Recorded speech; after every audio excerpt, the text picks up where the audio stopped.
Iniciando mais um programa da série de entrevistas com os candidatos e candidatas a deputado estadual e federal aqui da região do Vale dos Sinos, nas cidades em que a Vale TV tem a sua audiência através do canal 14 da NET. E eu tenho aqui ao meu lado a candidata a deputada federal, professora Paulette. Muito obrigado por estar aqui, nos disponibilizando o teu tempo e poder ter a oportunidade de conversar com a nossa audiência para apresentar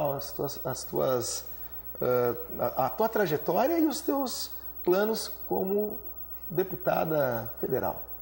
E eu que agradeço, um bom dia a todos os teus espectadores, né? E Tobias, eu acho que tu crias um marco, né, dentro da comunicação na nossa região, que é estabelecer essa abertura, né, para os candidatos se manifestarem, criar, né, trazerem as suas propostas. Eu sou professora Paulette, identificada em função da minha trajetória na educação, né? Acho que isso define muito bem aquilo que a gente tem de proposta para um país. Tudo passa pela educação e a transformação de um país é de acordo, né, se estabelece justamente pela capacidade, né, de todos os brasileiros e brasileiras, no caso, nós aqui, de nos identificarmos, né, de um outro patamar de convivência. Então, eu acho que o espaço escolar ou a educação como um todo, ela tem essa grande possibilidade, a transformação da sociedade. Então, sou professora, me identifico assim, sou uma mulher negra, fui a primeira mulher eleita em São Leopoldo, que é uma cidade de imigração alemã, né, considerada. Claro que teve a história do negro dentro da própria cidade, né, mas fui a primeira mulher eleita para o executivo da cidade, numa história de 194 anos. Então, isso é um marco na nossa cidade e bastante importante para todas as mulheres que percebem que nós temos as condições de estar em todos os lugares. Qual a importância da mulher na política hoje? Sendo que ela representa 52% do eleitorado brasileiro. Justamente por isso, né? Porque nós temos hoje a maior parte das pessoas que estão nesse país, né? É necessário que nós estejamos de forma equânime, né? Ou equilibrada em todos os espaços, principalmente de poder, onde a gente vem de forma muito limitada, muito lenta para atingir, né, a equidade nesse espaço de poder. Hoje a Câmara Federal ela tem 513 cadeiras e nós não chegamos, as mulheres não chegam a atingir 10% dessas 513 cadeiras. Então, realmente, se nós somos a maioria, nós não ainda estamos representadas, porque nós achamos que temos condições perfeitas de estar nesse espaço de poder, como em todos os outros, né, ocupando e fazendo com que o nosso país também seja construído pela visão da mulher, né, a visão que a gente, enquanto exercício de profissão, de vida, a gente possa estabelecer junto com uma sociedade, né, que se diz diversa. Porque o país é um país diverso. É o país né, de estabelecer as múltiplas, né, vivências. Nós somos um país de imigração, se nós observarmos. Quantas pessoas de tantos lugares que vieram para o país. Então, o Brasil é um país acolhedor, é um país que entende essa diversidade. E nessas eleições a gente vê questões bem diferenciadas, né, que obrigam e que perseguem pessoas, né, dos diversos segmentos da nossa identidade cultural, da nossa identidade étnica, né, sendo ameaçados. Então, é impossível conviver com um absurdo desse. Nós precisamos fazer as mudanças, né, e eu acho que o dia 7 de outubro é um grande momento para o povo brasileiro também, né, partir para uma outra realidade, um outro patamar e uma outra possibilidade com outras perspectivas. O que a Paulette não conseguiu fazer no Executivo que vai conseguir fazer no Legislativo? Olha, é um exercício de não chega a 2 anos que nós estamos na gestão, né? O que nós percebemos? Em primeiro lugar, é a dificuldade de fazer a gestão que todos os municípios têm nesse estado, em função de um governo que do país mesmo, né? Nós acreditamos que as dificuldades financeiras, né, que os municípios têm muitas responsabilidades com seus cidadãos. Talvez seja o espaço, né, mais importante dentro do país, onde as pessoas convivem, né, e que precisam de recursos para poder viver, né? O que aconteceu em São Leopoldo? Nós temos hoje uma gestão sem recursos financeiros, né? o governo do Estado, Sartori, ele que é a situação mais grave é o Hospital Centenário. E nós que atendemos 18 municípios, estamos restritos a uma verba que o próprio Sartori, o governo nos manda, de R$234 mil por mês. É a menor verba, porque todos os outros municípios recebem muito mais de R$1 milhão por mês, né, para os hospitais. E nós não conseguimos negociar com o governo, né, para que pudesse ser minimamente compensado nessas questões, né, equalizado. Então, o nosso hospital passa por um grave processo de dificuldades, né, e o Sartori até, desde novembro, não nos manda nenhum recurso. Já judicializamos e as coisas não operam, não acontece. Porque ele acha, acho que é uma rivalidade política, como ele diz, né, que o Gringo está certo, ele está completamente equivocado. Eu sou professora do Estado, né, optei por ser exclusivamente do Estado, porque já fui professora aqui em Novo Hamburgo, inclusive em escola particular, e me dediquei, né, abdiquei do particular para o público, porque eu acho que é um grande caminho para a transformação da sociedade, principalmente daqueles que mais precisam, né, as populações mais pobres, o trabalhador e a trabalhadora. É um processo que a gente pode incidir e auxiliar a sociedade a ter melhores perspectivas. Então, eu optei por ser da escola pública, né, do Estado, e nós nunca passamos, gente, um período tão difícil, né, uma gestão tão difícil quanto dessa vez no Estado, do Rio Grande do Sul. Com o Sartori, que não soube respeitar as categorias, né, os seus funcionários públicos, nos deixando numa situação de precariedade total, né, sem perspectiva de salário, sem poder projetar a nossa vida enquanto funcionários.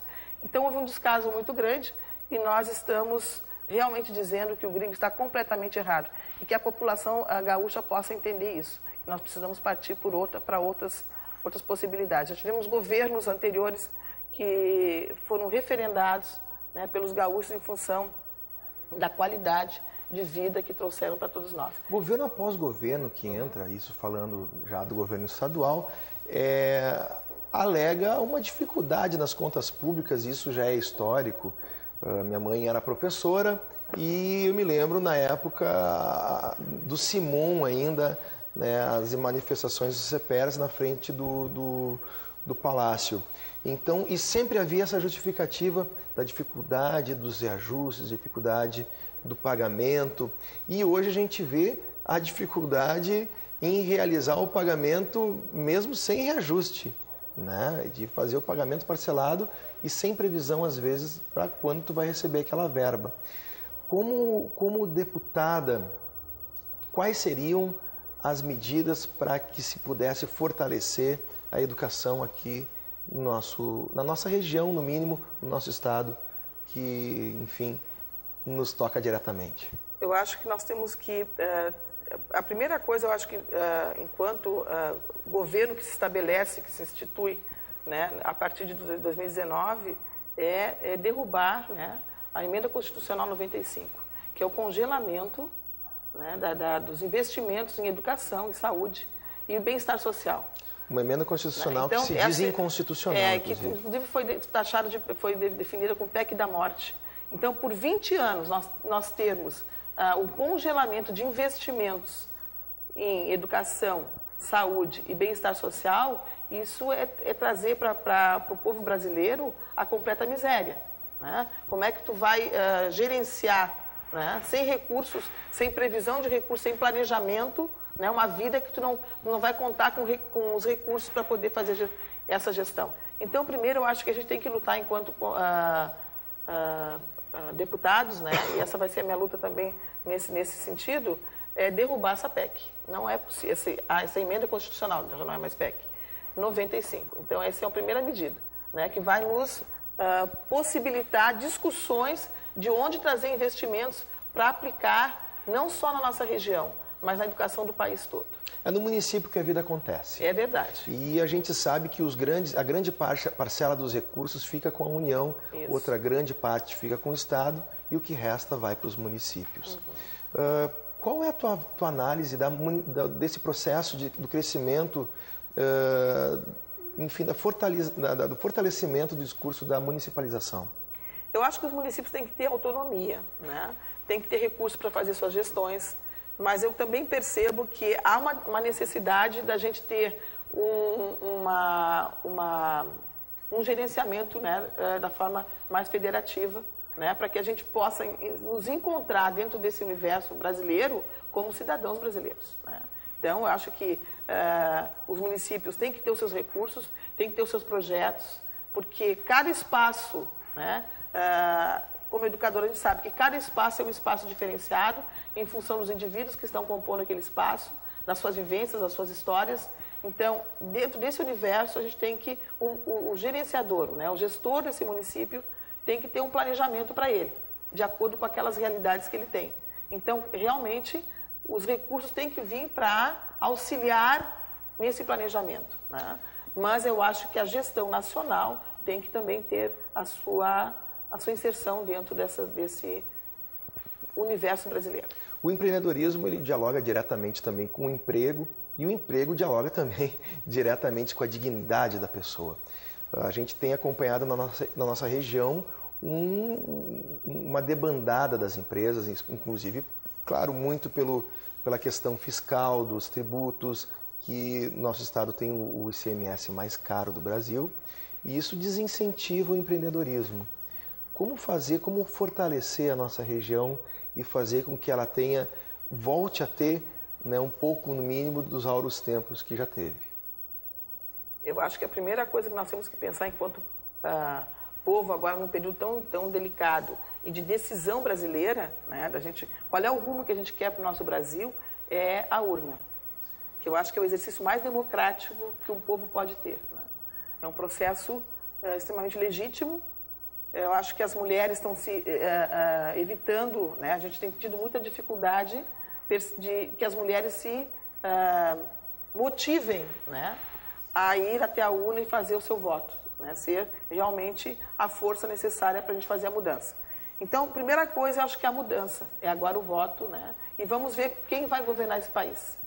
Porque daí a gente define, né, qual é o rumo que esse país vai tomar. Bom, enquanto uma parlamentar, eu acho que... O processo democrático está ameaçado? Eu vejo que sim, né? Dependendo do rumo das decisões que nós tomarmos na urna, nós estaremos com o nosso processo democrático bem comprometido, né? Então, é importante que a gente possa perceber quem nos representa na questão dos nossos direitos, quem restabelece a democracia nesse país que foi retirada, né, com o golpe impetrado aí, né? Como é que a gente vai conviver num país que a gente acha que as mulheres têm que estar inseridas, né, nos espaços de poder, onde toda a sociedade tem que estar construindo junto as suas identidades, onde nós temos que ter escolas de qualidade pública, né, com inclusão e respeitando as diversidades, retomar o nosso Plano Nacional de Educação, temos que rediscutir isso aí também, que é uma premissa, né, para fazer realmente a mudança que nós precisamos. Agora, a escolha que nós fizermos no dia 7 de outubro, e que possivelmente nos leve para um segundo turno, é que vai definir nossos rumos. Professora. E claro que a luta vai ser grande, né? Nós precisamos lutar bastante e buscar as nossas possibilidades, né, de ter um país com soberania, né, buscar os nossos direitos, né, enquanto cidadãos e cidadãs, e sermos felizes porque a gente quer um país feliz, de pessoas felizes. Professora Paulete, que a gente quer agradecer muito a tua presença aqui e dizer que a Vale TV é um espaço amplo, democrático, que está sempre de portas abertas para toda a comunidade e também todos os cidadãos poderem aqui colocar a sua opinião e assim como hoje a gente pode ter uma conversa com todos os candidatos a deputado estadual e federal, as candidatas também, eu acho que é muito importante e muito gratificante essa oportunidade que a gente também está tendo em ouvir, né, os candidatos e as suas propostas. Muito obrigado pela tua presença e seja sempre muito bem-vinda aqui. Eu que agradeço o espaço e que vocês possam estar sempre assim, de forma democrática, né, possibilitar essas falas, essas intervenções, que é para o povo refletir e fazer a sua melhor escolha. Muito obrigado.